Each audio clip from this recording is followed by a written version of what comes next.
Salut! Aujourd'hui, on va lire l'histoire d'un petit tétard qui deviendra grand. Au beau milieu de l'étang, sous une feuille de nénuphar, maman grenouille a pondu ses œufs, des centaines et des centaines de petits œufs blottis les uns contre les autres. Bientôt, cette grappe de minuscules raisins se mit à vibrer, à remuer, à gigoter, et soudain, toute une petite colonie de têtards en sort. Quelques coups de queue, et les voilà partis aux quatre coins de l'étang. Ouf! Quel bonheur d'être enfin sorti de ce petit œuf, s'écrie Léo. Et maintenant, en route! Le petit tétard n'a qu'une envie, partir découvrir le monde. Clic, clac, sa longue queue est un excellent gouvernail. Un coup à gauche, un coup à droite. Le petit tétard danse au fond de l'eau. Mais c'est aussi une bonne raquette. Venez jouer, les amis, crie Léo, tout fier de sa découverte. Et hop, il lance la balle qui tourbillonne. À la balle qui tourbillonne, à la balle aux bulles, Léo est champion.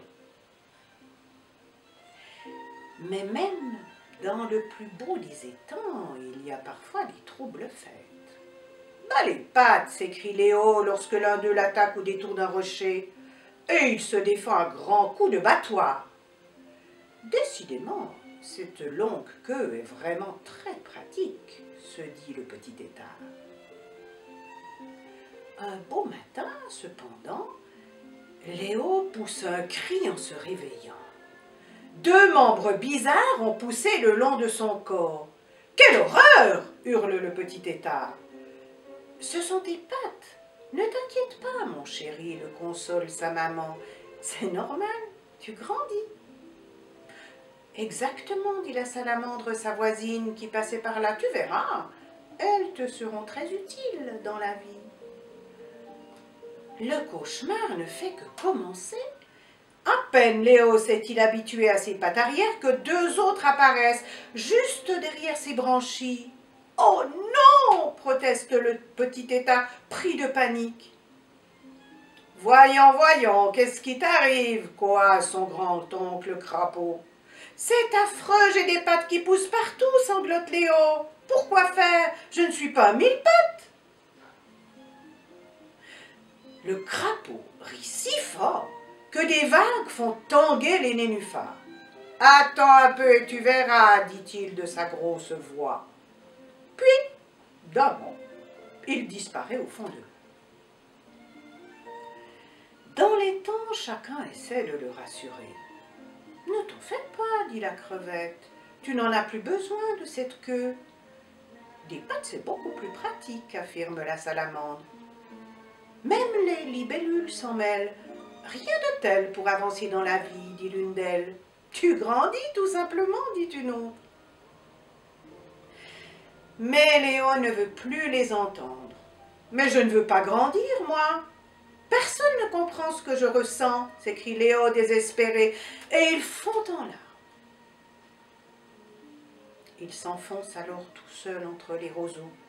Et là, il aperçoit un groupe de petits têtards, à peine sortis de l'œuf, en train de danser dans l'eau.